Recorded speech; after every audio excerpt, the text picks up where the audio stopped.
Hello दोस्तों, Radhe Radhe. I hope कि आप सब अच्छे होंगे और अपने अपने काम में व्यस्त होंगे। तो यहाँ पर हमारे काकोरी ब्लॉक जिला लखनऊ उत्तर प्रदेश से आंगनबाड़ी बहनों ने बहुत ही धूमधाम से सुपोषण दिवस कार्यक्रम मनाया। कहने का मतलब है सीबीई गतिविधि के अनुसार तो कैलेंडर में 28 तारीख को सुपोषण दिवस मनाना था, लेकिन 28 तारीख को छठ पूजा थी। बहुत बहनें अवकाश भी थी। बहुत बहनें ने सोचा कि आज छुट्टी है, छुट्टी मिलेगी कि नहीं मिलेगी, या बहुत बहनें कार्यक्रम में भी छठ पूजा के व्रत भी रखे होंगे। तो कहीं ना कहीं ये 29 तारीख को कार्यक्रम ज़्यादा देखने को मिले हैं। तो हमारे वहाँ 29 तारीख को बहनों ने बहुत ही धूमधाम से कार्यक्रम मनाया है। तो आप सब देख रहे हैं कि सुपोषण दिवस में लोगों ने तरह तरह की रंगोली बनाई है। महिलाओं को इकट्ठा करना, आशा बहु इकट्ठा करना। आप देख रहे हो ये बहन जी ने कितने सर्कल में रंगोली बनाई है, और महिलाओं को बाकायदा हर महिला के पास एक बच्चा है, और महिलाएं भी बहुत ही मतलब भारी संख्या में बैठी हैं। तो बहुत धन्यवाद देना चाहेंगे ये अपनी बहन को। ये बहुत ही पुरानी बहन है, बहुत ही अच्छा कार्य करती हैं।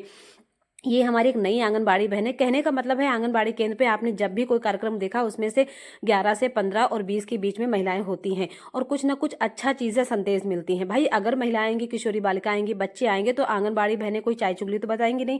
कहने का मतलब है सुपोषण दिवस का उद्देश्य ये होता है कि लोगों को खान पान के बारे में बताना, खान पान के बारे में जोड़ना, और उन्हें कुपोषण से सुपोषण बनाना। यानी कि जो कुपोषण होता है, जो व्यक्ति कमज़ोर होता है, उसे शरीर में कमजोरियां आती हैं, और वहीं पर जब व्यक्ति शरीर स्वस्थ होता है, बच्चे हमारे स्वस्थ होते हैं, शरीर की अच्छी देखभाल होती है, शरीर को स्वस्थ पोषक तत्व मिलते हैं, तो वो किन चीज़ों से मिलते हैं, ये आंगनबाड़ी बहन जी सुपोषण दिवस के दिन चर्चा करती हैं।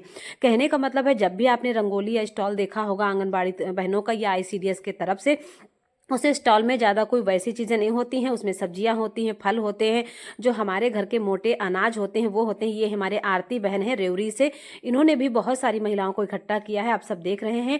और जिन जिन महिला आंगनबाड़ी बहनों ने सुपोषण दिवस कार्यक्रम किया है उसमें सब में यही बस हरी साग सब्जियां हैं, मोटे अनाज हैं, उनको सबको बताना है। कहीं ना कहीं हम इस पीढ़ी में लोग भूल जा चुके हैं कि हमें खाना क्या है। लोग अपने आज की दिनचर्या में देखा जाए तो चाट चाउमीन जो फास्ट फूड होते हैं वही लोग ज़्यादातर खा रहे हैं, लेकिन हमें क्या खाना है? हमें हरी साग सब्जियों की तरफ ध्यान देना है, हमारे मोटे अनाज की तरफ ध्यान देना है। हमारे शरीर को किन पोषक तत्वों की जरूरत है और किन किन चीज़ों में किन किन पोषक तत्व मिलते हैं, ये कहीं ना कहीं हमारी आंगनबाड़ी बहनें भली भांति जानती हैं। एक अनीता बहन है, देख लीजिए, हरी सब्जियां मौसमी चीज़ें रखी हैं। भाई सहायिका भी बैठी है, आंगनबाड़ी कार्यकर्ती भी बैठी है, और साथ में अगर एक महिला 10 महिलाओं को लेके साथ चलती है तो देख लीजिए वो महिला में कितनी सशक्त है और कितनी एकता है। भाई आंगनबाड़ी बहन का यही कार्य होता है, आपने हर कार्यक्रम में देखा है।